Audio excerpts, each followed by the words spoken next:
bɛɛ lajɛlen ni ɲantuma aw minnu sɔgɔlen na sanga ani wagati Mali kɔnɔ ani Mali kɔ kan an bɛ bɛɛ lajɛlen fo i ka wagati togoya la k'a fɔ ɲɛna aw bisimila tuguni aw ka émission mandi kɛnɛ kan n'o ye an ka yɛlɛ an ka yɛlɛ émission ye min labɛnnen don Mali kunnafoni.net fɛ émission in sigi kun tɛ dɔwɛrɛ ye k'aw la yɛlɛ k'aw la nisɔndiya k'aw to faw sigiyɔrɔ la émission in bɛ tɛmɛ chaque lundi à partir de 18h sur Mali kunnafoni.net bi an an ka belebeleba dɔw bɛ ɲɔgɔn bolo bamananw ka kuma de don ko mɔgɔ ka yɛrɛ de da an b'an ka ɲininkaliw tɛngu la pour que aw ni ne an bɛɛ bɛ se ka faamuyali sɔrɔ cogo min na balimakɛ ɲankuma salamu alaikum se k'i tɔgɔ ni jamu fɔ an filɛlibagaw ye ne tɔgɔ Zumana Jara balimakɛ ɲankuma avant ni ɲankuma i bɛ se k'i tɔgɔ ni jamu fɔ an filɛlibagaw ye ne tɔgɔ Makan Tangara mais comédien tɔgɔ ye Papi le comédien o ɲali sira dɔ la balimakɛ ɲankuma maaleykum salam i bɛ se k'i tɔgɔ ni jamu fɔ an filɛlibagaw ye ne tɔgɔ Mamadu Bajɛma Kane nka n teatribɔ tɔgɔ o ye 14 moteur 14 cylindres a ka ca trop mais 14 de dɔnnen don a ka ca trop ayiwa an filɛlibagaw 14 moteur moteur 14 o kuma bɛ b'an bi ne yɛrɛ siranna balimakɛ ɲankuma ma somɔgɔw tɔɔrɔ tɛ i bɛ se k'i tɔgɔ ni jamu fɔ an filɛlibagaw ye bon ne tɔgɔ ye Dawuda Dumiya mais n catiribɔ tɔgɔ Dawufulo o ɲali sira dɔ la aw bisimila Mali kunnafoni.net plateau kan an nana an ka wele jaabi a diyara an ye balimakɛ i bɛ se k'i comédien tɔgɔ fɔ ne yɛrɛ n'an filɛlibagaw ye et puis fana i b'a ɲɛfɔ an ɲɛna tɔgɔ in sɔrɔla cogo di tɔgɔ in a ka gɛlɛn trop ayiwa parce que ne ye comédien tɔgɔ Jinɛ Papu Yɛlɛko Jinɛ Papu yɛrɛ sɔrɔla cogo min na gitɔrɔn ye kɛriko 7 de kɛ ne ni a 8 na ne bɔra k'an jɔ ayiwa an filɛlibagaw ko bɛ yen bi dɛ o de kɛra Jinɛ Papu nacogo yɛrɛ ne na ayiwa balimakɛ i fana tɔgɔ in sɔrɔla cogo min na i b'a la i bɛ walawala ne yɛrɛ n'an filɛlibagaw ye ne kɔni tɔgɔ Papi bon généralement Papi ninnu filɛ a caman ye cɛkɔrɔba tɔgɔw de ye quoi bon o Papi yɛrɛ nana ne la cogo di ne tun bɛ n to 3 mois la ka san 100 kumaw de fɔ voilà bon grand-père o fana nana ni Papi o tɔgɔ fana la quoi n'o de fɔ an filɛbagaw ye ko bɛ yen bi koyi balimakɛ fɛnɛ b'a la i ka 14 moteur in i b'o expliquer ne yɛrɛ n'an filɛlibagaw ye ne ye ɲininka n tɔgɔ la ne ka 14 moteur a sɔrɔli cogoya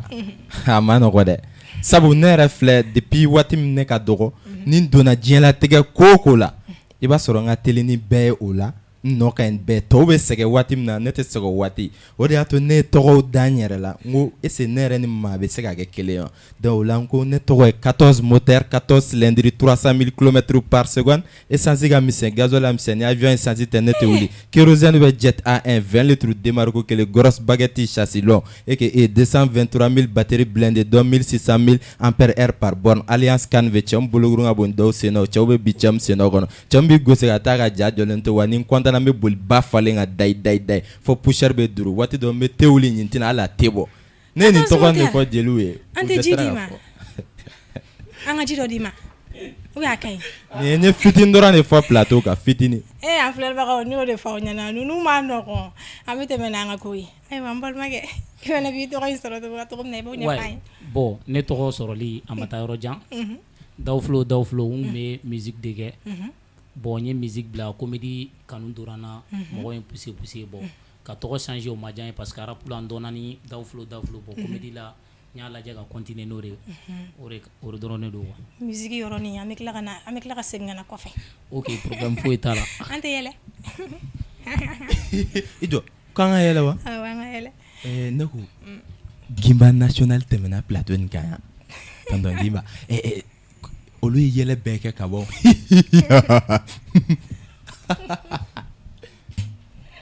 ne sala kama poussière b'i kun na i kamalen wɛrɛ tɔ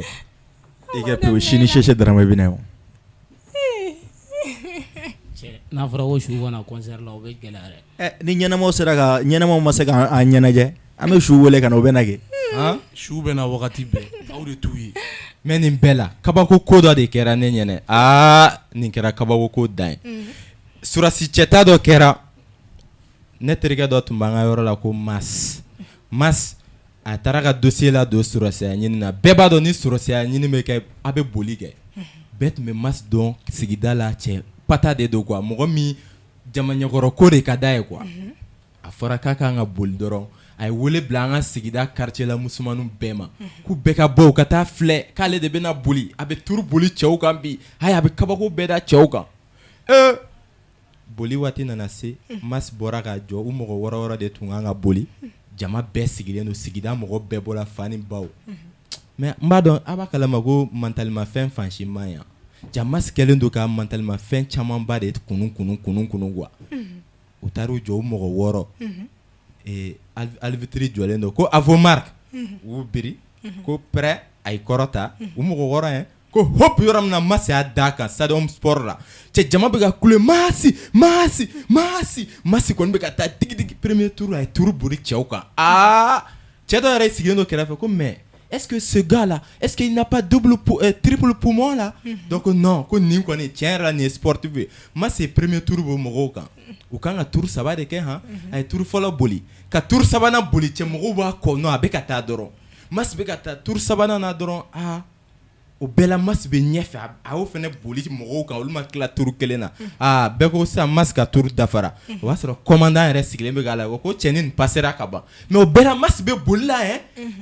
a nana tour 4nan kɛ cɛw kan o bɛɛ la olu bɛ tour kelen na tour 5nan na donc est-ce que ko Mas ta nin ko c'est normal ko sapeur mɔgɔw a ye wuli a ka bolikɛla na jɔ k'a ka ɲi ten ko Mas c'est bon a ka ɲi ten Mas a ka ɲi ten o bɛɛ la Mas bɛ ka taa digi Mas a ka ɲi ten o ye ambulance wuli Mas nɔfɛ k'a gɛn ka na Mas ji seri Mas kan a bɔra ka bin yɔrɔ min na dɔrɔn o ye Mas ta Mas b'u bolo o bɛɛ la sen bɛ elan na digi u tagatɔ n'u sen magara kogo min na o bɛɛ la Mas bɛ ka boli ka yɛlɛ ni mɔgɔw ye kogo la a ma ɲa o y'a sen 2 de siri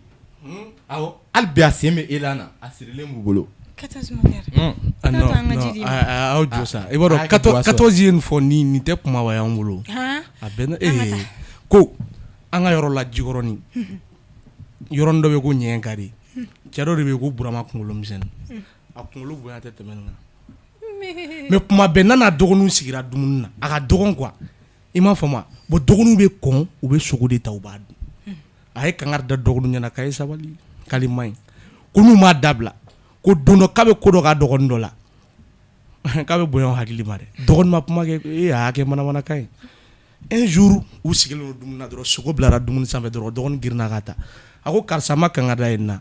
dɔgɔnin ko awɔ ko bon ko e ma sogo ta san dɔgɔnin ko k'ale ma sogo ta k'i da waga a y'a kunkolo don dɔrɔn ka sogo ta ka bɔ dɔgɔnin da kɔnɔ a kɛra ten de non tiɲɛ na a tɛ tɛmɛ o kan e ta o ye kumaba ye o ye kumaba ye ok mais min ye ne dabali ban ne terikɛ dɔ de bɛ ko Koniba Tarawele Arasa de don ale logera anw fɛ yen nɔ parce que étranger de don a nana quoi ale logelen kɔfɛ anw fɛ yen bon kini kɛ o kɛ minɛn kɔnɔ sogo de bɛ kɛ kini na n'a fɔra ko ko maître ko sogo ta ko non ko Arasta tɛ sogo fɛ mais ale ni denmisɛnninw de tora dumuni na dɔrɔn a ye sogo sama kini fɛ a y'o don a da kɔnɔ petini fɛnɛ kulela ko mama ko Arasa ye sogo ta a ko tiɲɛ tɛ ko wɛrɛ bɛ n da kɔnɔ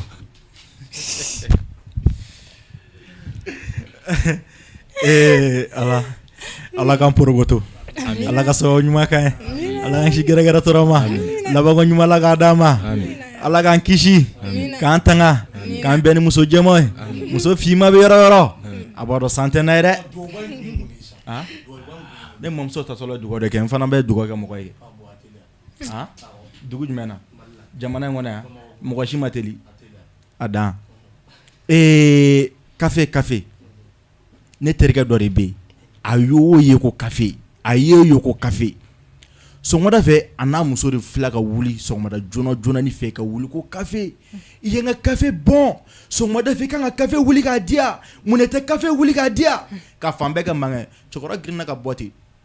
ko n denkɛ kɛ ni n buramuso mankan na mun de nɔfɛ k'an tɛ mankan na dɔwɛrɛ nɔfɛ dɛ ko kafe cɛkɔrɔba ko kafe sɔrɔ o ma wa ko nɔnɔmugu dalen filɛ so kɔnɔ taa nɔnɔmugu ta dɔrɔn ka ji k'ale ka wuli ka min a ko ba ko kafe tɛ k'e y'a faamuya kojugu ko ne muso nanen ni sisan cɛ kabini kɔɲɔso bɔra la ne ma se ka ji soli k'a min ko kafe ji de koro cɛkɔrɔba cɛkɔrɔba fana ko n denkɛ ko n t'a dɔn k'o don kafe ta i k'i min kafe min waati o waati ja kafe min muso furu kun ye kafe minni de denkɛ fana y'a fa kafe la tɛ kafe ma min ya muso nana kɔnɔ ta muso ye kɔnɔ ta i wɔrɔ muso jiginna den kɛra den 35 ani taama kelen de an filɛli b'a ko cɛ boli bɛ dɔ faga bon i b'a kalama o cɛkɔrɔba kelen a man ɲi don dɔ o de ye ala minɛ a taalen a ka foro la ka taa sogogofa de b'a la quoi ale taara ale ye fɛn dɔ dalen ye a tɛ kana dɔn k'o ye basa belebeleba ye ka t'o ta e cɛ ja ɲinɛna kana ko kɔ a ye kana bila worofuranjɛ de la a nana kana ta kama yɔrɔ min kana y'i ku kɛ ka cɛ ci a bɛnna la cɛ tellement que ku fariyara cɛ ko de ko mais n'i ta don a fɔ n ye a t'a dɔn ko kana de y'a ku kɛ ka bugɔ quoi a bolo ko mɔgɔ wɛrɛ de ye busan kɛ ka ci a kɔfɛ ko n'i ta don k'a fɔ n ye o ka wusa ni nin ye quoi o cɛkɔrɔba kelen i y'o mun fɔ o kelen nin kɛ tan ok awɔ o de don o de don jamana in kɔnɔ yan jamana in kɔnɔ bɛɛ kɛ mɛ k'a faamuya i y'a faamuya cogo min na dɔrɔn i bɛ baara kɛ ten ka hakililajigin an filɛlibagaw ye k'a fɔ aw sɔgɔlen don aw ka teleso mandi de la n'o ye mali kunnafoni.net ye kɛrɛnkɛrɛnnenya la aw ka jamukan mandi kɛnɛ kan n'o ye an ka yɛlɛ émission ye sigikun to dɔwɛrɛ o k'aw la yɛlɛ k'aw la nisɔndiya k'aw to faw sigiyɔrɔ la émission in bɛ tɛmɛ chaque lundi à partir de 18h sur mali kunnafoni.net an bɛ tɛmɛ ni an ka ko ye 14 moteur baara ka ca wa talan yɛrɛ fɛnɛ ka ca mun jumɛn la e y'a choisi ka kɛ comédien de bon i komi i yɛrɛ y'a fɔ ko baara ka ca talan ka ca ko kun jumɛn na ne y'a choisi ka kɛ comédien o yɔrɔnin na n bɛna jaabi min d'i ma jɔn bɛ n'i da kan sinon ne yɛrɛ m'a choisi ka k'a ye o mais maaninfin i da kan ye fɛn o fɛn ye dugukolo kɔ kan i b'o kɛ i laban o de hali n'i taara i munumunu magan ka na i bɛna tɛmɛ madinɛ fɛ a bɛ ten de ne yɛrɛ ka comédien ne ma sigi ka miiri na ko n bɛ k'a ye mais jɔn bɛ n'i da kan sabu sinon ne yɛrɛ kalan min kɛ o tun tɛ comédie branche ye mais depuis n ka dɔgɔ depuis n bɛ kilasi fitinin ninnu na seconde cycle ninnu na ni théâtre la bɛnna écolesow ni ɲɔgɔnw cɛ ni ne tun tɛ ka jouer équipe min fɛ dɔrɔn olu tɛ jouer parce que voilà donc o yɔrɔ la depuis dès lors o y'a sɔrɔ hali ma defu sɔrɔ a diyara n ye ko bon ni ne ye defu sɔrɔ n bɛ fɛ ka théâtre ni fɛnw kɛ voilà bon mais n ma fɛ ka ina kɛ mais malheureusement parents y'o imposer donc mais jɔn bɛ n'i da kan n ye kalan wɛrɛw kɛ n tourner la ka na laban comédie nin ma sinon hali n bɛ musique yɛrɛ fɛnɛ nin kɛ sani n tun ka comédie daminɛ rappeur kɔrɔ an bɛ segin kow bɛ yen an bɛ segin ayiwa ouais ok kun min na i fana y'a choisi ka kɛ comédien ye bon i n'a fɔ i yɛrɛ bɔra k'a fɔ cogoya min na kow ka can kow ka can yɛrɛ yɛrɛ yɛrɛ yɛrɛ parce que comédie filɛ nin ye i n'a fɔ 14 moteur bɔra k'a fɔ même carré kɔnɔ ɲɛnajɛ ninnu na comédie fanfɛla la mɔgɔ bɛ girin a ye karisa wele a ka kɛ comédien ye bon comédien ba dɔ gɛrɛla n na o y'a fɔ n ye a ka d'a ye n ka comédie de kɛ parce que o de taalan mɛn na sinon n bɛ baara wɛrɛw la et puis n yɛrɛ tun ma comédie kalanw bila n ka fɛn programme na wa mais i n'a fɔ a bɔra k'a fɔ san jɔn bɛɛ n'i dakan don wa tiɲɛ yɛrɛ la comédie o y'anw dakanw de wa bon o de la an sera ka segin ka na comédie kɔnɔ tuguni ok o de kun don Papu kun jumɛn na i fana y'a choisi ka kɛ comédien de n'a daminɛ ni fɛn dɔ de o fɛn ni a bɛ jamana wele parce que talan tun bɛ ne na ne tun bɛ bere ni saba de la kulonkɛ talan tun bɛ ne la n nana b'o la n bɔra Segu nana Bamakɔ yan a y'a sɔrɔ n bɛ Bazumanaba lamɛn kosɛbɛ sumu kun ka di n ye n to dɔnkili fana kɔnɔna na n ye Petit Bandi n tora k'o si même temps n bɛ k'o si a nana diya n ye n gɛrɛ Tugate la ni Tugate baara daminɛ ni ɲɔgɔn ye kɔfɛ an n'a Petit Bandi sɔrɔla ka gɛrɛ ɲɔgɔn na an ye baara tɔ continuer ni ɲɔgɔn ye ma faamuyali sɔrɔ o la Dere an b'i bolo bon i b'a dɔn a ye fɛn min fɔ nin y'a fɔ cogo min hali n'i tournera Makan n'i ma tɛmɛ Madina fɛ i bɛna tɛmɛ Madina ou bien i m'a fɔ ten o kɛlen i bɛ nakili non o don an ye bamananw ye ok bon comédie in filɛ genre a tun bɛ ne yɛrɛ dusukun na k'a sɔrɔ ne yɛrɛ ma kɛ comédien ye fɔlɔ quoi mais diɲɛ fɛn bɛɛ ye sababu de i m'a faamu ne filɛ gɛrɛn na ne mana kɛ yen mɔgɔ tɛ micro yɛrɛ minɛ ne la a t'i b'a fɔ ko yɛrɛ fɔ do tɛ dɛ ala y'o kɛ n ye quoi micro ni mana taa gɛrɛn na a bɛn ala cɛ ni ne baro kɛ n siɲɛ kelen u bɛ sɛgɛn ne nɔfɛ de walayi i jɔ est-ce que e tɛ micro ni o la i m'a faamu bon a nan'o temps kɔnɔna la a y'a sɔrɔ n terikɛ dɔ fana bɛ yen video ka d'ale bon don dɔ a ko k'a ka video dɔ bɛ yen ko n'a nana kɛ a yɔrɔ lamɛn ɲɛ la i m'a faamu n ko problème t'a la mais bon an wele an vidéo kɛ ɲɔgɔn fɛ bon fo bi an fɛnɛ b'o sira kelen de kan voilà mais mɔgɔ fila baara ma nɔgɔ a ma nɔgɔ dɛ aw fila bɛ baara kɛ ɲɔgɔn fɛ kuma dɔ la aw tɛ fɔ ɲɔgɔn kan ko m'a dɔgɔya n bɛ nin dɔgɔya yɛrɛ de a fɛnɛ bɛ n dɔgɔya mais ala y'an kɛ mɔgɔ ye an ye ɲɔgɔn faamu trop et puis i b'a dɔn diɲɛ kɔnɔ n'aw bɛ jɛgɛ a ye ɲɔgɔn kanu quoi misi a kɛra an fɛ trop walahi bon o cogo fɛnɛ la n fɛnɛ kɛra a fɛ quoi hali sisan ni ne bɛ sunɔgɔ la ni ne ne wele ni boli de bɛ taga i kɛra a fɛ cogo di i t'a fɔ ka wala muso tɛ koyi dusukuna fɛ a ti b'a fɔ jarabi fɛ tɛ dɛ wala a f'u ɲɛna ka ɲɛ i m'a fɔ a kɛra ten tɔ de sinon mɔgɔ fila baara ma nɔgɔn dɛ a ma nɔgɔn 14 moteur aw fana tɛ fɔ ɲɔgɔn kɔ kuma dɔw la ne ni n ka cɛ kɔni ni ne n'o fɔra ɲɔgɔn kɔ o tɛ ne arrange koyi parce que jatili dɔrɔn de bɛ nin ɲɛ karate la ka na se ka sanfɛ kɛlɛ fara duguma kɛlɛ kan sɔnigena fara ɲingena kan jila kɛlɛ fara duguma kɛlɛ kan ale fɔrilen don a bɛɛ la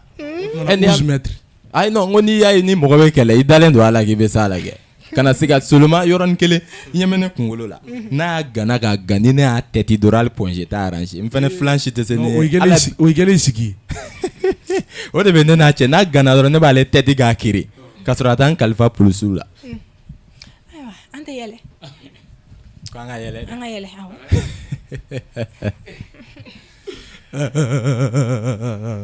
n'a fɔra ko yɛlɛ ninnu ko tɛ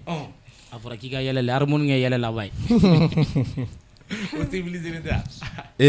mais o est-ce que aw ye ko dɔw jateminɛ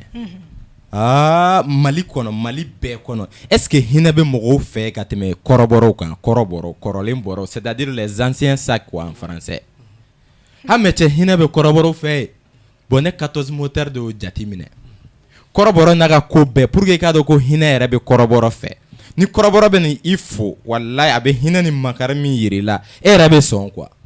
a ka folikan yɛrɛ fɛ dɔrɔn e b'a dɔn ko hinɛ b'a la o ye jumɛn ni kɔrɔbɔrɔkɛ bɛ n'i fo a b'a fɔ wanda sibo huboro dio wosomboro dio zabamboro dio kuboro dio basiboro dio nchongomboro dio shoboro dio maloboro dio kuboro dio foyaboro dio jababoro dio charbonboro dio wa a bɛ fɛn bɛɛ a bɛ duguni bɛɛ bɔrɔ jɔ kelen kelen dɛ a laban a bɛ na fɔ fako i bɔrɔ dio o y'a dafalen de ye mais a b'a kalama kɔrɔbɔrɔw ka di ne o hinɛ kelen de kama jɔrɔmɛw olu bɔra kɔrɔbɔrɔw la est-ce que aw b'o kalama non ne ka nin tɛ jɔrɔmɛ fɛn min bɛ Mali kɔnɔ a bɛɛ bɔra kɔrɔbɔrɔw de la n bɛ n'o histoire fɔ aw ye san dɔ kɛra la festival dɔ sen fɛ diɲɛ jamana Afrique jamana bɛɛ tun kan ka mɔgɔ damadamani bila ka taa Chine u ka taa festival nin na Mali ka mɔgɔ bilalen ka taa Chine o kɛra kɔrɔbɔrɔw de ye quoi kɔrɔbɔrɔw taara maintenant bɛɛ kan ka don k'i ka culture de yira i bɛ dɔn min kɛ i bɛ musique min fɛ bɛɛ donna tour nana se kɔrɔbɔrɔ groupe ma olu donnen maintenant yɔrɔ min na dɔrɔn chinois ye chinois musique k'u kun ko k'olu tɛ se o la k'u ka musique u ka fɔli ko takanba k'u ka takanba k'u kun u ye takanba cachette di kɔrɔbɔrɔ ma u y'a kala ka tagamaw bila a la yɔrɔ min na dɔrɔn kɔrɔbɔrɔw ye u ka jalamugu turban k'olu bɔ k'u cɛsiri n'o ye k'a daminɛ ko tundun tum tundun tum tundun tundun tundun tum tundun tum tundun warga gonga ja chinois kana warga kɔrɔ ye ko n'a t'a kalama an b'aw faga bi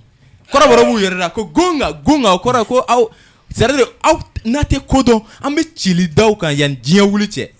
a bɛ taa min na kale a mɔdenw ye cɛ chinois sigilen to ka ɲɔgɔn weleli daminɛ ko hincɔn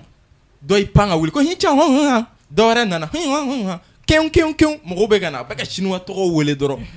bɛɛ b'a kalama Chine kɔni chinois kunsigima i k'i kɛ kunsigima kan o dagaji la i k'i kɛ kun nugulen kan ye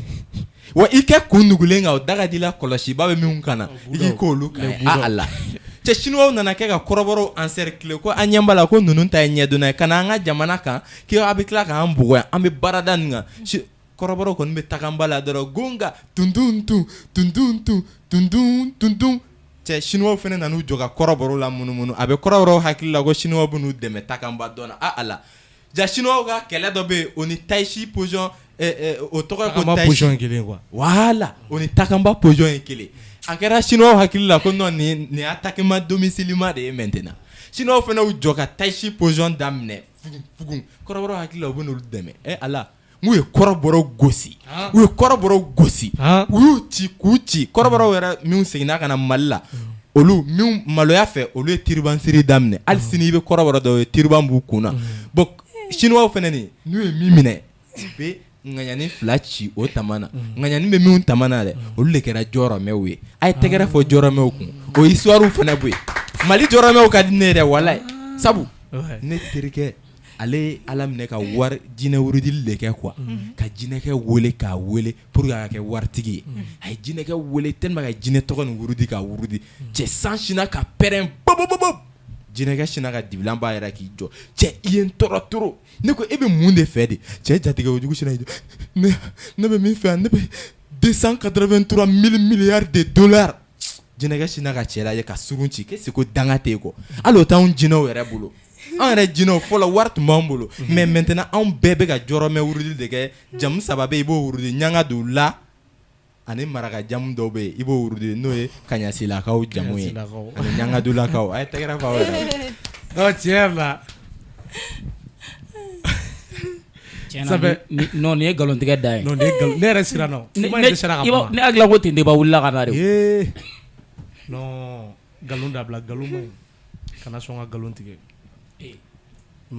kana 14 moteur la mais an ka taa ma a bɛ nkalon tigɛ kojugu n terikɛ damanda man ɲi dɛ i ko ten ne bɛnkɛ dɔ tun bɛ yen ja i b'a kalama ja hadamaden bɛ i b'a fɔ moteur de quoi i bɛ to ka fɛn min kɛ jadi i tora ka kɛ a bɛ to i la de quoi ne bɛnkɛ dɔ bɛ yen 3 ans nɛgɛ damanda la i b'a dɔn a ka baara tun ye min ye pelufili a nana don min na a cun ka bɔ mobili kɔnɔ dɔrɔn an ko tɔnɔsoba ko salamalekun a y'a kɛ ten ko walekun salam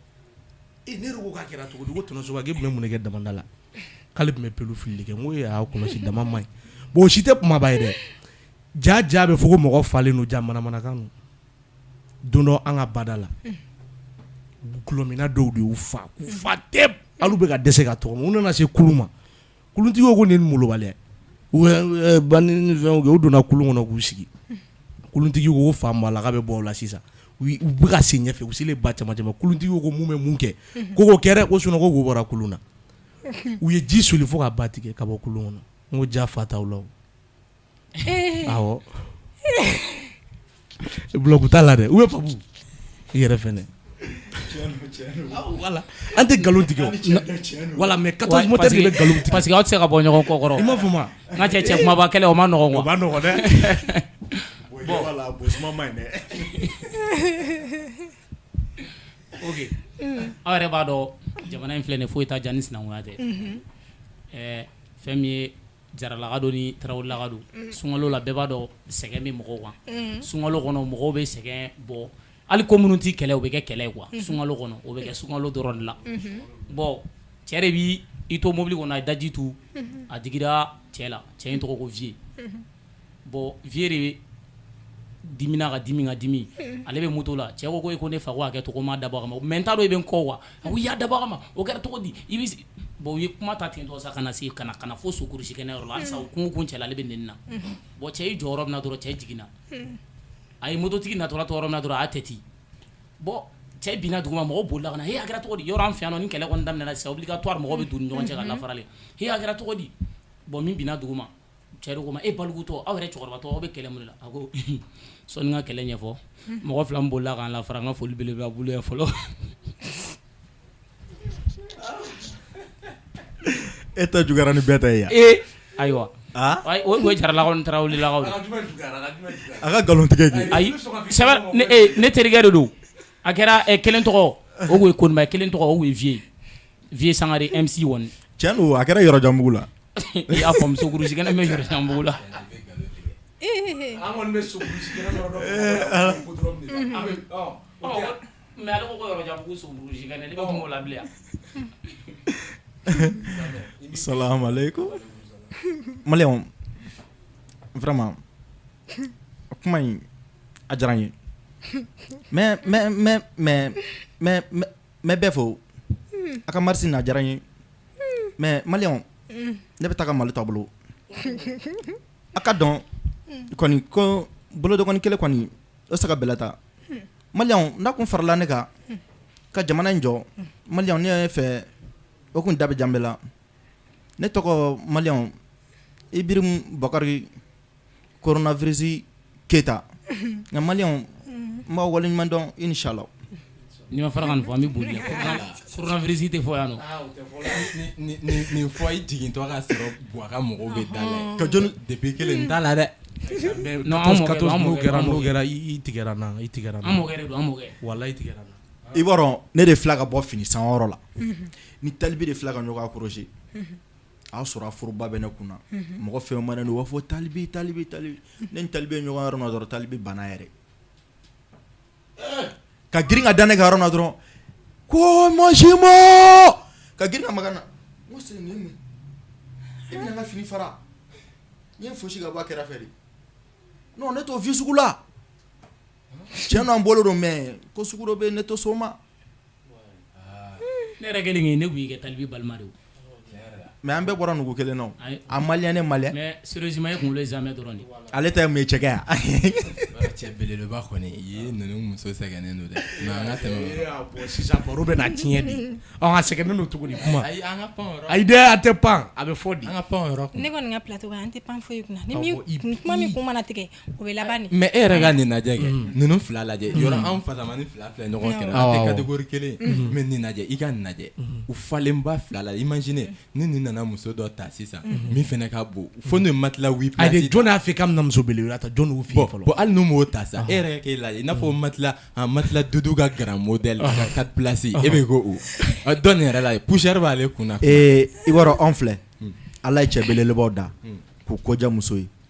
o tɛ anw ka kɛ o y'a ala yɛrɛ ka kɛ wallahi anw disquette e m'a mɛn ko cɛ yɛrɛ de cɛ disquette kɔrɔ e b'a kalama fanga tɛ ne fanitigi la mais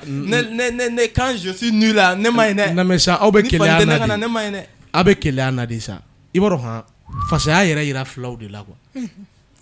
i bɛ k'a ye parce que munna filaw b'u ka ɲɛnamaya bɛɛ kɛ kungo de kɔnɔ u tɛ balo sɔrɔ ka dun bon n'olu fana y'an ye an balolen don an falen don o fana bɛ digi olu la quoi e bɛ k'a ye o de ye problème ye quoi a kana i fɛnɛ man kili wo support mun ka bon nka poids t'a la e ayi dɛ o t'an ye dɛ n ka cɛ fɛn min ka bon de ka cɛ jinɛ papu o ye kunu filaw de bi filaw bɛɛ ka bon ni kulo saba i b'a dɔn ni san nana yɔrɔ min nɔrɔgɔlen don n'a fɔra ko cɛ fasani ka muso ta cɛ belebeleba ka muso ta jɔnni bɔ ka di an m'an to yen nɔ papu ne yɛrɛ taara mariage dɔ la muso in ye muso belebeleba yɛrɛ cɛ in ye cɛ fasani ba ko ne an taara mariage kɛyɔrɔ la cɛ Sangare ka sigibaa yɔrɔ la cɛ de y'a muso ta bon dɔw bɛ yen nɔ olu fila bɛɛ poids bɛ peser ɲɔgɔn na cɛ y'a muso ta belebeleba in nana dɔrɔn ko poids n ta cɛ y'a kɛ b'a yɛrɛ la occupé i b'a fɔ k'a tulo tɛ kuma in na quoi a ko poids de ko don ko n ta cɛ y'a yɛrɛ la occupé siɲɛ sabanan na a ko yɔrɔ min na dɔrɔn ko poids ko ne kan de b'a ko n ta ko cɛ k'a k'i ba ka masa n b'i fa jumɛn ta jama la a se ka ta o est ce que ni mɔ cɛ belebeleba don a b'a ta o kana lebu jama ɲɛ ko cɛ jalabani yɛrɛ de cɛ an mɛtiri da e bɛ fɛ ka mun fɔ o to yen parce que fanga bɛ min caman ɲɛ sen cɛ jalamani dɔ bɛ o caman ɲɛ sen a se ka baara kɛ cɛ ne yɛrɛ filɛ ne fanga foyi tɛ ne fanitigi la mais ne lankolon bɛ se ka kuluba ɲuman ka bɔ a bɛ dɔ i kɛcogo la o aw yɔrɔ to yen ala tɛ se ka e de la ka mɔgɔ belebeleba ni mɔgɔ belebeleba kunkolo misɛnnin y'i lakalaka t'o di bon ni ala y'i bonya a b'i fan bɛɛ de dafa k'a d'i ma an tɛna dɔw bɛɛ détail la m'o yɔrɔnin f'i ye i k'o mɛn i y'a mɛn voilà kunkolo ko gakulubani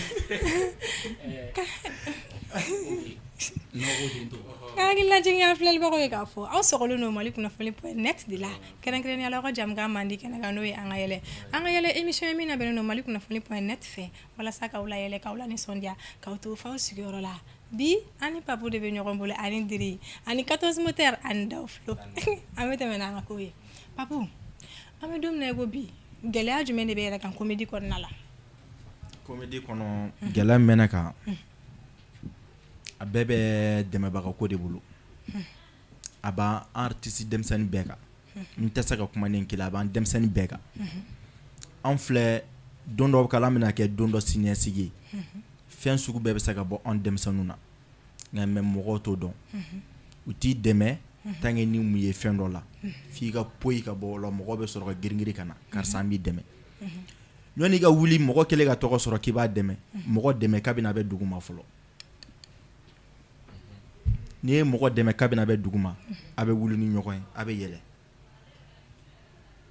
a bɛ baara kɛ ni ɲɔgɔn ye ten mais mɔgɔ kɛlen ka sanga sɔrɔ ka tɔgɔ sɔrɔ aw bɛnna k'a bɛ projet monter n'o ye non non non a bɛ gɛlɛya in de ku ɲɔgɔn fɛ a bɛ sɔrɔ ka wuli ni ɲɔgɔn ye o de ye mɔgɔ dɛmɛ ye nka mais Mali filɛ nin Mali tɛ valeur k'a ka baarakɛlaw la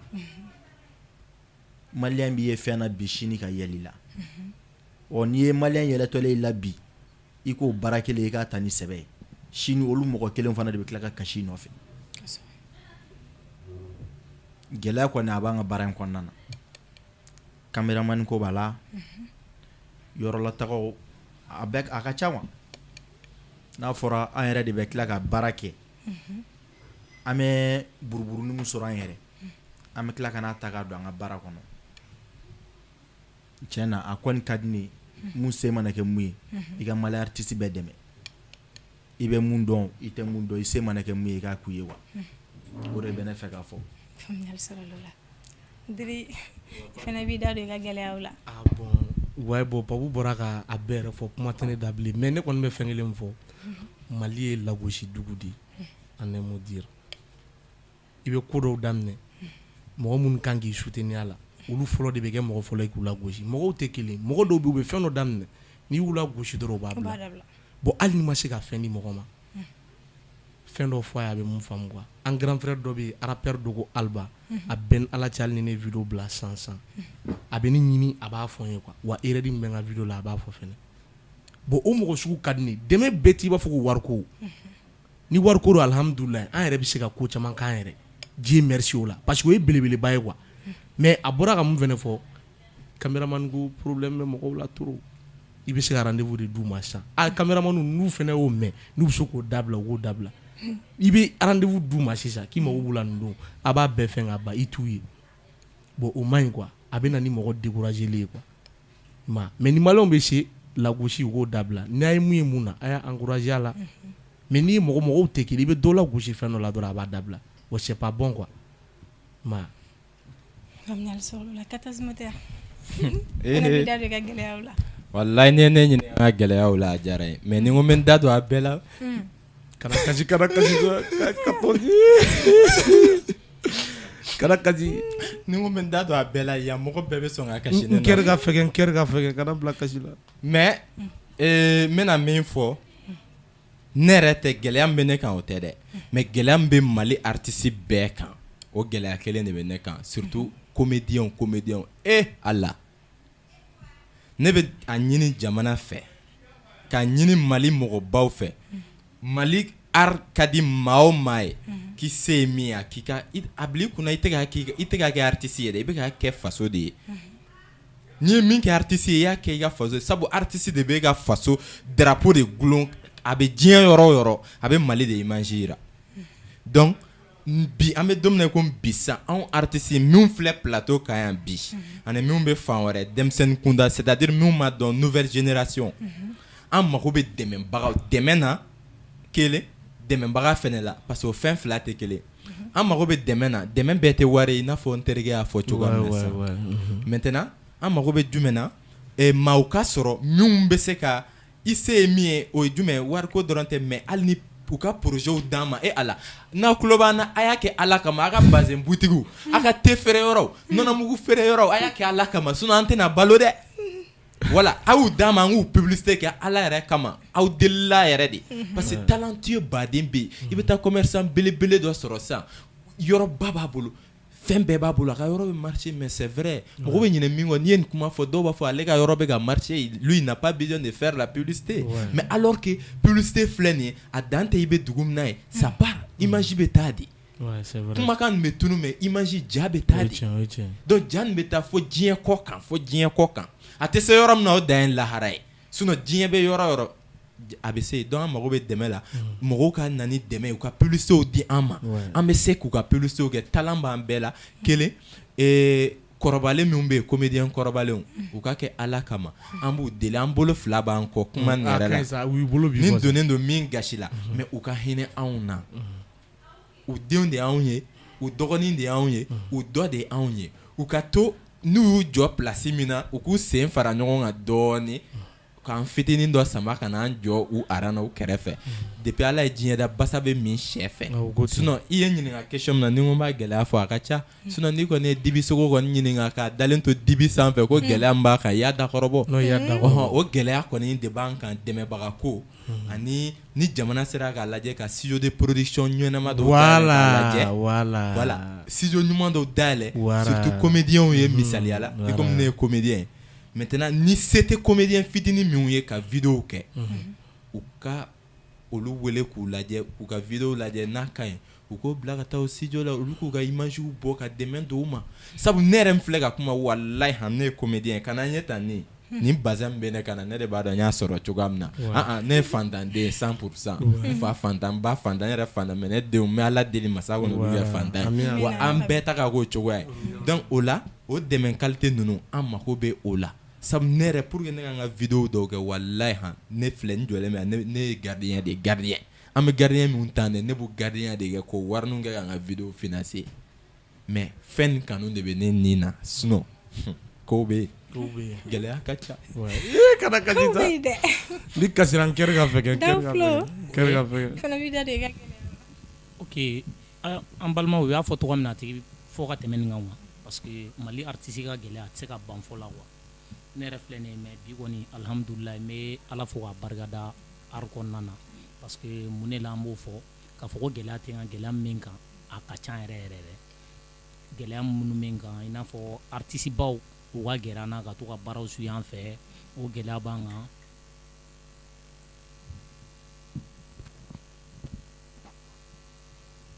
ok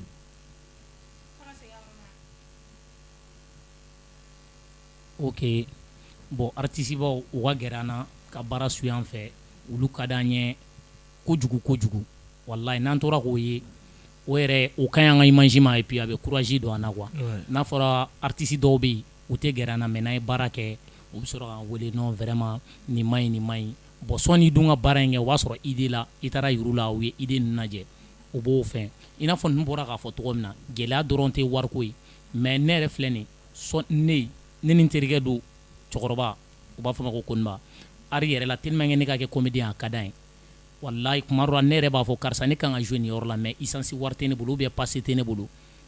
yɔrɔ mɔgɔw b'a kuma dɔ fɔ ko jeli k'ali ni ma maloya k'i tɛ da kan ka wasi wagati dɔw la parce que kuma dɔ la n bɛ maloya k'a deli n bɛ bɔ n bɛ tagama n sen na ka taa événement kɛ yɔrɔ la parce que o b'a sɔrɔ moto yɛrɛ tɛ n bolo n t'a dɔn n bɛna moto sɔrɔ position o position na quoi mais kuma dɔ la n'a yɛrɛ ka moto bɔlen don a terikɛ dɔ bɛ yen nɔ o b'a fɔ ma ko MC a b'o wele a b'o ka moto di yan o kuma dɔ la o yɛrɛ b'a fɔ ma non ni moto tɛ yen nɔ na n bɛ t'i bila mobili la jouer mais musotigi don a ma n'a ye ka taa n bila mais kuma dɔ la a bɛ taa n bila a b'i sigi ka n makɔnɔ Vieux Sangare n b'o fo tiɲɛ yɛrɛ la ni n bɔra nɔ ka sɔrɔ n m'o foli d'o ma n bɛ k'a ma fitiriwale ye quoi parce que a ye n dɛmɛ parce que a ka d'u ye k'an dɛmɛ n ka karatigɛyɔrɔ maître baw don wa toujours hali ni n ko n bɛ vidéo kɛ u yɛrɛ bɛ n wele karisa nin vidéo kɛ a bɛ ten cogo la quoi ne kɔni b'olu fo la bon n bɛ n kɔrɔmuso yɛrɛ fana fo la n'o ye Batuma Sisoko ye ale yɛrɛ bɛ fɛn caman labɛn ka di yan wa humour ni fɛn ninnu ale de b'u labɛn ka di yan karisa nin kɛ tan ne taara nin yɔrɔ la a kɛra tan a fɔra tan mais i yɛrɛ b'a modifier n'i ka manière ye k'a kɛ tan cogo la o kɔni o bɛ n b'o fo la kosɛbɛ kosɛbɛ n t'a dɔn n'aw b'a dɔn ale ye dɔnkilidala dɔ de ko cɛba jahili ka d'u ma ni tɛ kule tɛ c'est mon grand sœur voilà je la connais très bien ko cɛba jahili ay mais i jɔ Dawulo i ye yɔrɔnin dɔ fɔ ko karaté maître cɛ jawula e ma ɲi dɛ non ne yɛrɛ tɛ fɛn dɔn ne tɛ foyi dɔn wallahi ni ma ɲi n'a y'a gana ne b'a tɛti k'a kirin de o de b'a a bɛ ka fɛn dɔ ko karaté maître i b'a dɔn k'a yɛrɛ fana bɛ mun kɛ non ne tɛ ne ko ne ka e b'a dɔn k'a yɛrɛ fana bɛ mun kɛ a baara lajɛ fɔlɔ wayi n bɔ a tɛ nɛgɛ ta dɛ hali ni ne b'a dɔn ko ne bɛ fɛn kɛ sportkɛla tɛ fili non ne bɛ n y'a ye palais de sport la mais a t'o dɔn wa a falen don i ko kubɔrɔ émission sera a kuncɛyɔrɔ la an tɛ yɛlɛ an ka yɛlɛ Babu ko an ka yɛlɛ an ye dɔɔnin kɛ kuma la o ayi mais e bɛ ka yɛlɛ dɔrɔn fɔ kasi fɔ kuma dɔw la ne terikɛ dɔ bɛ yen an bɛ tila ka kasi ne terikɛ dɔ bɛ yen o b'a fɔ ma ko MC dɔw b'a fɔ ko Vieux Sangare bon o fana terikɛ dɔ bɛ yen Koniba Tarawele olu le yɔrɔ mɔgɔ de tɛ kan o kan mais a ka gɛlɛn quoi ninnu de y'u jɔlen to k'u ka ɲɔgɔn ban nin na anglais la ne jɔlen ne kabawara quoi kelen sinɛ k'i kanto Vieux Sangare filɛ k'i kanto a suma ko good morning ni a filɛ ka filɛ quoi bon a so o bɛna jaabi jumɛn sɔrɔ la o fana sinɛ k'i kanto dɔrɔn ko bɔgɔ k'i hello ne ko i bon o tato la san vie sangare dimina ale aga moto ta ne terikɛ dɔ ko Olman sina ka kule dɔrɔn ko ye a so sɛnɛ k'i kan kule dɔrɔn ko wa k'i yɔrɔ bɔ baara nin o y'o fɔ yɔrɔ min na dɔrɔn Van sisan micro ok an ka daminɛ la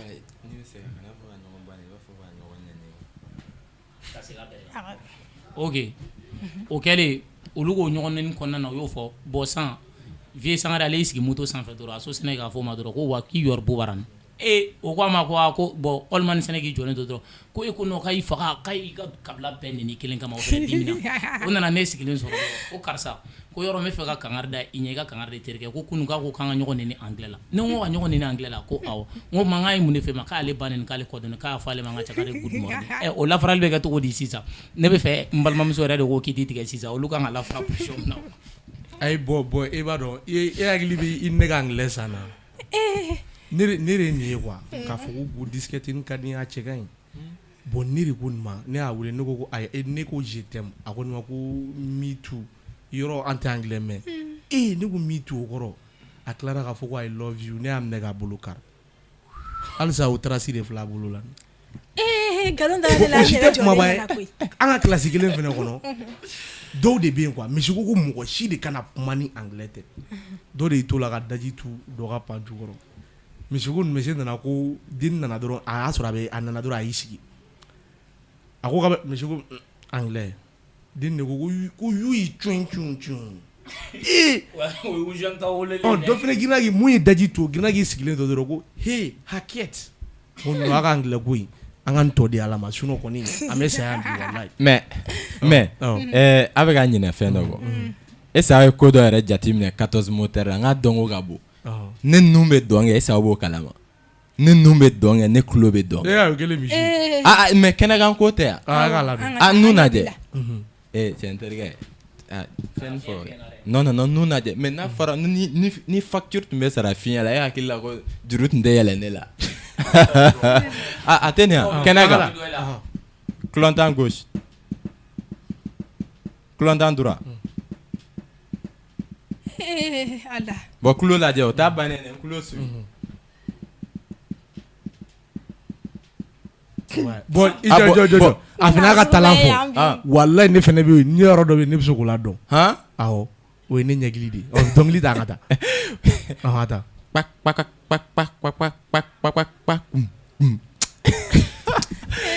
bon mais a b'a dɔn yɔrɔ jumɛn zone de fɔrilen don ni yɔrɔ bɛɛ ayi olu ye zone fantan fantan quartier zone ko tɛ n bɛ fɛ ka zone VIP de f'i ye e b'o yɔrɔ dɔn zone VIP Kalabankura ACI, Bako Djikoron ACI, ACI 2000 ACI 300 logements, 1600, 200 logements. C'est la fin au fin de nous quoi, ni cité nous zone VIP au DB. Tchè, don nga Jakarta kura sa dabana na katana Kalabankura ACI la minganchen do be yen ranina. Goudron kere felana. Nga moto monter ka dia. Abe kesu kono. Tchè nga moto monter ka ban jolé. Mɔgɔ min bɛ kɛrɛfɛ olu yɛrɛ bɛ fɔ non tiɲɛ na 14 moteur non i ka moto ni Jakarta ni tiɲɛ yɛrɛ la a cɛ ka ɲi a bɛ tan ala y'i kɛnɛ k'a kɔrɔ ala y'i kisi zone tɔɔrɔ ma ne ko amina u ye duwawu don ne ko mais i hakili to zone na ko zone ma ɲi dɛ ne ko amina cɛ ye moto monter ka ban a ye moto wuli moto bɛ ka kɛ tɛ a bɛ ka chauffer entre temps ne ye cɛ ka wari d'a ma a ka monteli wari a taara k'a bɛ taa warimisɛn ɲini o temps kɔnɔ ne yɛrɛ n jɔ sa ka n den ka moto la ka n bolo da n ka moto guidon sanfɛ ka ɲɛsin cɛ ma a bɛ ka warimisɛn ɲini cɛ taara warimisɛn ɲini kɛ ka na ka ban ka na ni ne ka warimisɛn di ma ne warimisɛn bila n poche kɔnɔ yɔrɔ min na ka n kɔfilɛ tan dɔrɔn ko n bɛ moto ta ne y'a sɔrɔ moto tɔ tora guidon dɔrɔn de moto tɔ tora guidon dɔrɔn de ne ja tigɛ ko jugu sini an ka téléphone bɔ n kulo la ka girin dɔrɔn ko n bɛ 7e arrondissement wele dɔrɔn ko min kɛra n b'a ɲɛfɔ ne téléphone bɔ ne y'a sɔrɔ dɔrɔn cɛ n ka zender dayɛlɛnnen don o yɔrɔ bɛɛ ne zender datugu yɔrɔ min na moto tɔ bɛɛ seginna ka na ne ko non tiɲɛ yɛrɛ la ninnu fɔrɔlen don olu tɛ koko u tɛ koko ta bilen koyi Kalabankura ACI zone tɛ koko ta bilen u b'a suɲɛ bɛɛ k'i ka bluetooth ni fɛnw datugu o de to ye kunkolo kɛ i b'a fɔ a porto n'an ye dɔ kɛ mɔgɔ la yɛlɛ la an tɛ dɔ kɛ mɔgɔ kasili la sa kasi man di Mali bila man di a bɛ fɛ an ka kasi de an ye dɔ kɛ mɔgɔ lajɛli la ne yɛrɛ bɛna aw la kasi o e ka sabali an mago bɛ yɛlɛ la n bɛna aw la kasi de o parce que ɲɛji cayara san banna ka na an bɛ ji dɔ jigin foro kɔnɔ i ka dalu d'a ma o ye ne mɔmuso dɔ de tun bɛ yen ne mɔmuso in a cɛ taara nɔri la cɛ sara nɔri la ka den 2 de to a bolo den 2 in don dɔ kɛra la a kɛtɔla ka gitɔrɔn tigɛ ni den 1 ye mobilitigi nana k'o 10 o sara an b'o la seli fitini dɔw fana a tɔ tora den 1 min o fana sara a bolo an tora o magarito ko ni fɛnw na an tora o tiriki tɔrɔgɔ ni fɛnw na don dɔ la fajirida fana fɛ a wulitɔla k'a bɛ taa misiri la kɔlɔsi b'a bolo a wurudi la dɛlɛngani 2 bɛ olu y'a bɛlɛ a don dɔ la misiri kɔnɔ dɔ ye muru bɔ dɔ ye marifa bɔ musokɔrɔba ka téléphone numéro b'a bolo a bɛ ka taa misiri ta ka sira la mun ye marifa bɔ a ye marifa charger k'a b'a cɛ la murutigi fana pɛrɛlen o a bɛna muru gɛn a la o yɔrɔ la dɔrɔn a girinna k'a yɛlɛma ten k'u lajɛ ne mɔmuso tun bɛ sogo de la i b'a fɔ ne y'a tɔ bila sogo la cogoya min voilà i kunnajɛra a kɛra sugo ye sinon ne tun bɛna fɔ n k'u kan k'e minɛ k'i datugu ka musokɔrɔba faga e jɔlen ɲɛnɛ ça fait i bɛ se nin fɛnɛ la quoi n t'a yafa dɛ i panna ni ɲɛ non a ka ɲi nka cɛ ne kun ma sogo dɛ n y'a jɔ ne yɛrɛ kun hakili la ko n taara dilan n y'a jɛ a ye mun fɔ dun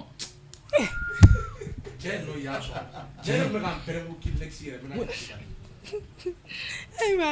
an ka wagati korona émission sera a kuncɛyɔrɔ la 14 moteur teliya la conseil jumɛn de b'e bolo aw fɛnɛ minnu fɛnɛ bɛ ka wuli comédie la k'a di olu ma bon conseil min bɛ ne bolo ka ɲɛsin Mali comédien bɛɛ ma kɛrɛnkɛrɛnnenya ne ni minnu ye promotion yan minnu bɛna na ne yɛrɛ kɔfɛ n b'a fɔ Mali comédien bɛɛ lajɛlen ye n'u bɛ u k'a kɛ Ala kama k'a kɛ kira kama kisi ni nɛɛma b'a ye k'u hakili to an ka tabiyaw la an ka laadaw an ka kokɔrɔw la min bɛ bɛn Mali kɔnɔ min tɛ bɛn Mali kɔnɔ k'u hakili to o la sabu n'i ko comédien i ko société image comédien bɛ i n'a fɔ ko duwalen comédien bɛ i n'a fɔ ko jamana drapeau comédien bɛ i n'a fɔ ko jamana taamasere fɔlɔ comédien kelen n'i taara jouer kɛ jamana wɛrɛ a tɛ fɔ k'i ye karisa ye dɛ a tɛ fɔ ko ne ye 14 a bɛ fɔ ko Mali comédien nin filɛ hali n'u tɛ n dɔn o b'o de fɔ o la i yɛrɛ ye min ye u k'u janto an tagabolow la nɛnniw bɛ nɛnniw na u kana n'olu fɔ comédiew la u kana na ko jugu sɛrɛ sɔn juguya dama tɛmɛ ko jugu an ma kɛ Nigeria ninnu ye fɔlɔ quoi donc u ka ko dɔw nɛmɛ fɛrɛni na hakilimaw ka tɔ ɲini k'a ye o ka fisa u ka ko dɔw kɛ direct la Mali tagabolo tɛ sɔn o ma sabu Mali ye diinɛ jamana de ye voilà an tagabolo tɛ sɔn olu ma ne kɔni b'o conseil de f'u ye u k'u janto o la kosɛbɛ u ka baara fɛnɛ minɛ u bolo fila la bɛɛ ka baara kɛ sisan daw flow an b'i bolo ok bon conseil min bɛ ne bolo o y'anw yɛrɛ de i n'a fɔ an n'an dɔgɔninw fɛnɛ parce que ni y'an o fɔ kɔrɔbalen ninnu olu ka carrière a tɔ man ca kosɛbɛ parce que an minnu bɛ nalen anw de kan ka wuli ni fɛn ye an bɛ se ka kuma ɲɛnɛmaw fɔ an ka image la cogoya min na i n'a fɔ ka idée ɲɛnɛmaw fɔ ko minnu bɛ ɲa jamana kɔnɔ ka kuma olu kan ko minnu tɛ ɲa ka dɔ fɔ olu la n'i ma ɲa k'i bɛ vidéo kɛ i ka vidéo kɛ vidéo nafa bɛ mun na quoi kana na vidéo kɛ i yɛrɛ bɛ lagosi sɔrɔ min na i yɛrɛ ka jamana image ma ɲi vidéo min na an kɔni ka Ala deli to ye an bɛ Ala le deli baara in tacogo ɲuman Ala k'a nɔgɔya an bɛɛ lajɛlen an ka carrière Ala ka a wagati sama amina yarabi Ala ka jɔyɔrɔ mɛn o ɲɛsin studio in filɛ nin ye an bɛ dugawu kɛ Ala ka studio taa ɲɛ ka studio tigi yɛrɛ aw sago Ala ka da aw bɛɛ lajɛlen ma an natɔla fɛn ma mɔgɔ si sɔrɔ an bɛ taa fɛn kana na mɔgɔ si sɔrɔ Ala ko k'a ka Ala bonya kama mais yanni sini sɔgɔma cɛ ka daminɛ an ka caméraman na fo ka se aw ma fo ka se an filɛlibaga bɛɛ ma Ala ka 50,000 nɔgɔya bɛɛ ka ne ta kɛ 100,000 o t'an jinɛw bolo an bɛ se k'o di mɔgɔw ma cogo di mais n balimamuso fɛn fitinin dɔ bɛ yen n'o y'a sɔrɔ o tun bɛ bɛn i ma Ala i t'a kɛ Ala kama i ka fɔ faniw ye k'u abonné an ka pagew la Ala yɛrɛ jate kama u k'an ka vidéo partager n'i yɛlɛnna Facebook kan i b'a sɛbɛn 14 moteur comédien YouTube kan o kɛlen 14 moteur comédien kulobaw la u b'u abonné ni Ala sɔnna a ma sisan nɔ 14 moteur ni daw flow aw bɛna ci aw bɛna ci dɛ mais papa ninnu ka conseil di fɔlɔ o kɔfɛ aw bɛ ci an bɛ sɔrɔ ka bayibayi di ninnu ne ko jambe dong dala de ɲɔgɔn kan ne fa arabu ma nɔgɔn ne terikɛ tora dɔnkili kamala ka diɲɛ ne da balila min ka ca dinare mɛ fɛn kelen fiyana bolola nɛgɛ n'a bɛ kana di kunatɔ ma kunatɔ tɛ se k'o don a tɛgɛ la dugalen kana di fiyɛntɔ ma fiyɛntɔ se ka yɛrɛ lajɛ ni buru b'i bolo kana di bɔbɔ ma bɔbɔ se k'o fiyɛ i y'a faamuya n sɔnjɛ ka l'o cɛ nka kolo bɔ ka jɔ o tɛ ɲɛ jugu diɲɛ kan ye n'an bɛ fugari dɛmɛ kɛ la yiri sanfɛ ka mangoro kari ka dɔ da jamais an t'o kɛ la mais an ka dugawu bɛ comédien bɛɛ a ka di n ye Mali artiste bɛɛ ka yɛlɛ sanfɛ bolodɔngɔnin kelen o se ka bɛlɛden kelen ta ta jamais fo ni singo ɲaga nɔrɔ a la an ka wuli ni ɲɔgɔn ye an ka baara kɛ ni ɲɔgɔn an ka ɲɔgɔn minɛ ni bolo ye k'a fɔ ko karisa m'a yɛrɛ labɔ dɛ mɔgɔ de farala k'a yɛrɛ labɔ wa i yɛrɛ fɛ k'i ka cɛkisɛya de yɛrɛ labɔ i ka cɛkisɛya tɛ fɛn dɔw bɛ yen nɔ woni dɔw bɛ yen i bɛ bɔ a fɛ i yɛrɛ fɛ k'i yɛrɛ de yɛrɛ bɔ i yɛrɛ min yɛrɛ labɔ Ala de y'i labɔ mais an kana n'an disi gosi an ka disi gosi n'an bangebaaw ye maman merci buna adamaden bɛ fɛn fɛn na i bɛ disi gosi ni ba i ba de ɲɔgɔn tɛ diɲɛ kɔnɔ wallahi o de y'a to ne tɛ ba kulonkɛ la mɔgɔ si fɛ ne ba ka di n ye wali ba fana ka di n ye n ba bonya cogo min na n bɛ tɔw ba bonya ten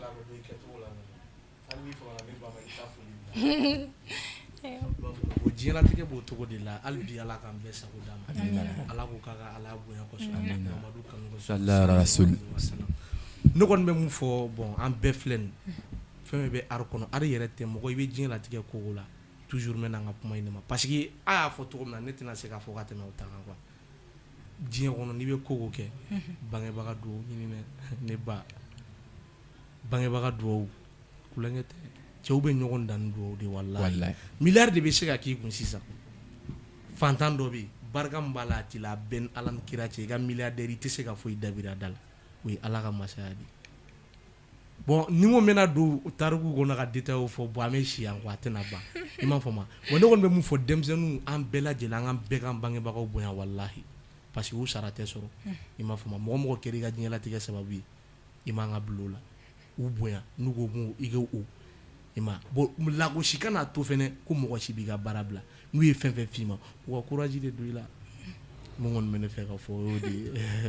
a kɛ to b'a kan sallallahu alaihi wasallam ne kuma ka sili ko kuma min fɔ yan nɔ fo n'i sira sɔrɔ ye kɔɲɔmuso pressé don ka se so ayiwa sisan nɔ donc ngana kɔrɔbɔ don wa ok faut pas te aw bɛ ci de mais ne kɔni ye rappeur kɔrɔ de mais hali bi ma rap bila mais moyen ko nin de don toujours donc ni mago bɛ freestyle kelen na n bɛ n'o d'i ma parce que ne b'a dɔn musow filɛ nin ye zuguni de ka d'u zuguni i m'a ye a ye suurini a ye ɲinɛni k'o la ok an ka taa ɲɔgɔn fɛ yɔrɔ bɛɛ jala minɛ sa an ka taa ɲɔgɔn fɛ yɔrɔ bɛɛ mais bɛɛ c'est malin fama an ka taa ɲɔgɔn fɛ yɔrɔ bɛɛ mi fɛ sandara kanu kama baby je t'aime dugudana kanu kama mi fɛ tu es la princesse qui chasse ma tristesse, ce qui indique que tu es ma source de joie. Parfois, j'ai envie d'extasier mes admirations à toi. Tu es fardé de beauté que j'ai la ferveur de t'aimer. L'amour sans sentiment n'est qu'une fumée. L'amour est fade lorsqu'il n'a pas de fade. Quand même, je t'aime. Est-ce que tu m'aimes? Suis-moi, crois-moi, pense à moi, je pense à toi. Face à toi, je perds la maîtrise de soi. S'il te plaît, écoute-moi. Je n'en veux que toi. Je ne pars qu'à toi. Dis-moi ce que tu veux, même si c'est mon foie. Je te le donne pour te rendre heureuse toutefois. À cause de toi, j'ai perdu beaucoup de sueur sur cette terre et que tu as occupé tout mon cœur. Je t'aime à la nuit et au jour et sur la terre et la lune pour toujours. Les grenouilles, les tortues chargent de l'humidité. Moi, 14 moteurs, je veux ton amour et ton honnêteté. ne rafla ngi be disukuru kala ni law ah ne rafla be disukuru kala ni law ouais comme 14 botere ne ka musique jouer nga ne tna se ka fɛn fɔ bilen ne wa to ino wa e ma fɔ ma wa e wa ko ne nga musique de nga musique la me ka kila ka no dano me kuma o la togo di ah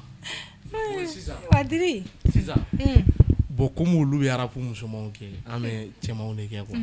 a bɛ se ka na ni ji ou bien an ka jiko bɔ a la nterikɛ parce que ne bɛ rap sugu min kɛ a ka kalan quoi bon minɛ sani ka bɔ i cɛmancɛ kamaden kɔrɔ sigilen filɛ ka lezila i kana kulo tɔrɔ fulo caman de bɛ ne kɔnɔ ɲɔgɔn na ma deli kana fɔlɔ mali rap kɔnɔ taga bɔ ne dala ne dala don i dala ni ma dala i bɛ dala ne ka fulo ɲɔgɔn tɛ la marilaw bɛɛ lajɛlen i b'a fara ɲɔgɔn kan i b'a ɲini fo ka se ka n'anw tɛ tigi tala kɛlɛ tɛ la wari tɛ la n'a ma ɲani ma cɛ de bi n'a ma ɲani ma ala ko ne fɛn tɛ dɔnkili da ne ya an ka taa bɛɛ de bɛ ci bi ne tɛ ninnu bɛ genre mun da an ta n'olu ta tɛ kelen mun na parce que kabini denmisɛnnin ma ne tun bɛ yala funɛw de nɔfɛ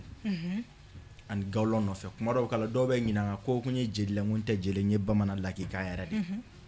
bɛɛ kɔni b'a dɔn kɔni jara kɔni o ye fɛn sugu mun kɔni o faga segu dɛ awɔ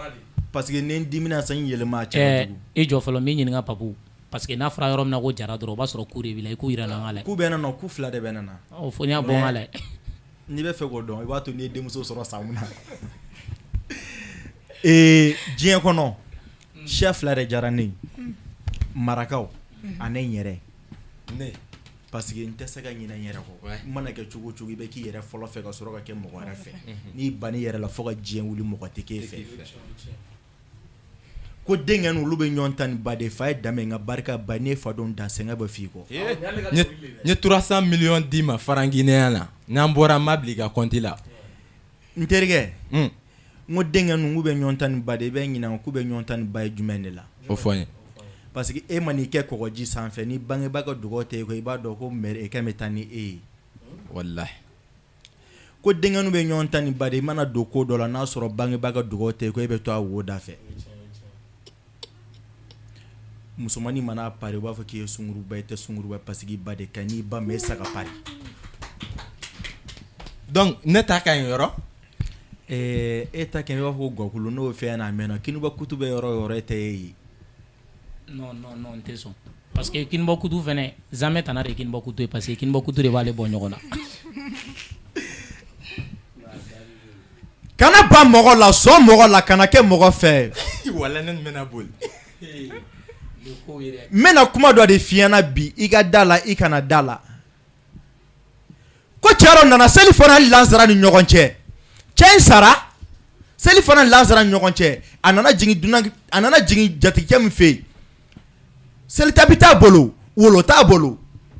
e bɛ seli o su ka cogo di i b'a dɔn ko silamɛ don cogo di i bɛ seli a ka cogo di e bɛ se k'o kiiri tigɛ wa i bɛ se ka kiiri tigɛ ayi mun na i b'a kiiri tigɛ cogoya min na i bɛ don ni cɛ in ye so kɔnɔ su in ye so kɔnɔ ka taa su in janaba ko ka seliji don a la ni ɲɛda ji jara ka farikolo ji tɔ to yen a ye taa cɛ in su don kafiri don silamɛ tɛ mun na ne ma sɔn ka kafiri kɛ n jɛɲɔgɔn n ye silamɛ dɔ kɛ n jɛɲɔgɔn ye ala jinɛ papu n ko n ye 300 millions n ye dɔ wɛrɛ fara a kan faranginɛya na an ka taa dɔn n'i bɛ fɛ k'a dɔn ko cɛ in ye silamɛ seliji ta n'a ye i ka seliji minɛ n'a ye ni farikolo ji bɛɛ jara ka ɲɛda ji to yen taa seli su in kan cɛ in ye silamɛ de ye seliji ta jateminɛ buna adamaden na i bɛ taa sɔrɔ farikolo bɛɛ ji de bɛ ja nka ɲɛda ji tɛ ja abada non jinɛ papu ni e kun tɛ nin yɔrɔ kalama ko waritigi dɔ tun bɛ yen a den lama a nana ni cɛya minɛ ye a nana ni musoya minɛ ye ni waritigi sara a bɛ cɛ in tilan cogo di e bɛ cɛ in tilan cogo di i bɛ don ni cɛw ka minɛ ka don ni musow ka minɛ a bɛ ɲɛgɛnɛ k'a kɔnɔ ni mun cayara ni mun ye i b'o di o yɔrɔ la bama y'a munuma ka na k'a tɛgɛ da ko n'a bɛɛ kɛra kelen ye dun la kuma de bɛ yen n'a bɛɛ kɛra kelen ye i bɛ cɛw ni yɔrɔ d'a ma ka muso ni yɔrɔ d'a ma kisa bɛ tigɛ ten de jinɛ papu non ay jinɛ papu félicité na tɛgɛrɛ b'a fa kunna n ye 300 millions wɛrɛ fara a kan tuguni daw faranginɛya na an ka taa o de y'a to ni ye marakaw ye marakaw de ko ka di ne kojugu buna adamadenw na mais n bɛ fɛ k'i ɲininka o anw maninkaw ye mun kɛ la boy aw ye lagalagatɔ maninkaw ma foyi kɛ ne na parce que marakakɛ dɔ de ye ko dɔ kɛ ne bi a filɛ faransi n tɛ se ka ɲinɛ o dɔgɔnin de ye ne ye ne ɲiginna baba suguna kɔ dɔrɔn n bɛ kɛ fitiriwale ye baba ma bon ne fɛnɛ bɛna fɛn ba k'i ye lɛyiru ko ninnu saramba yɛrɛ ɲuman na lɛyiru ko ninnu an tɛ lɛyiru ko la i bɛ fɛn kɛ kɛnɛ ka jɛ jama k'a ye n ye nin fugulan d'i ma ni misi wɛrɛ b'i bolo n bɛ se ka kuma n'a ye a caman i m'a ye numukɛ dɔ tun bɛ yen a bɛ jiritigɛ la a b'a la Garba Mama ko jelisɔnbali tɛ jelika mɛn a b'a la Garba Mama ko bakiliw tɛ jelika mɛn a b'a la ko Garba Mama ko jelisɔnbali ko tɛ jelika mɛn Garba Mama nana jɔ n'a ka sogo ye ko numukɛ ko ni ce ko ni Garba Mama k'i b'a yɛlɛ dɔn a ayi a ko ayi ko ni fasa ni jara ni o de y'a to ne bɛ k'a da a ko numukɛ misi sisan koli yanni fitiri cɛ ne Garba Mama bɛ misiw gɛn ka na don a kɔnɔ ne fasa jansa ye mais y'a sɔrɔ numukɛ in tɛ garamama yele dɔn a ye misi sisan koli misi 1000 ani dɔɔni a y'a don a kɔnɔ garamama de bɛ sanu ta k'a d'i ma i taatɔ la a bɛ k'i yɛrɛ kɔnɔ k'a bɛna taa mini na de ni ɲɛnamɔ dɛsɛra ka ko k'a ɲaamɛ su tan n'o tɛ dakolo o ye ne mɔkɛ de dakolo sara bɛɛ b'a dɔn ko dakolo ko kɛ Amadu Dawu ka cigarette a tɔgɔ de tun bɛ sɛbɛn a ka cigarette kan ka na diɲɛ kɔnɔ wa a ka ferme kɔnɔna na i tun b'a sɛbɛn n'a ka ferme de kɔnɔ ka Amadu Dawu nka bi a bɛ tiɲɛ so ala ka hinɛw bɛɛ la o daa to ni cɛbakɔrɔ dɔgɔyara kuma kelen-kelen na an bɛ tɔgɔ an bɛ su tanu su tanu n'o tɛ baasi ye dɛ ɲɛnama de dɔgɔyara wala a jinɛ papu non jinɛ papu a tɛ tɛmɛ nin arabu jara a bɛɛ lajɛlen jara jeliyaw jara non jeli an tɛ se ka kuma jeliyaw kan parce que jeli tɛ mais funɛya jara ok ou bien hɔrɔnya de jara sɔnɔ hɔrɔn de don ayiwa an filɛlibagaw nin tun bɛ dan sigi aw ka bi jamukan na bamananw ka kuma de don ko n'i tɛ maa dɔn de k'i b'a fɔ a ma ko eyi ni an ka nin baro dumanni in kɔfɛ a tɛna fɔ ninnu si ma bilen ko heyi ne b'a fɔ aw ɲɛna aw k'an bɛn ni ala sɔnna a ma aw ni ne an na ɲɔgɔn sɔrɔ diɲɛ wagati wɛrɛw la nin kɛnɛ kelen kan bye bye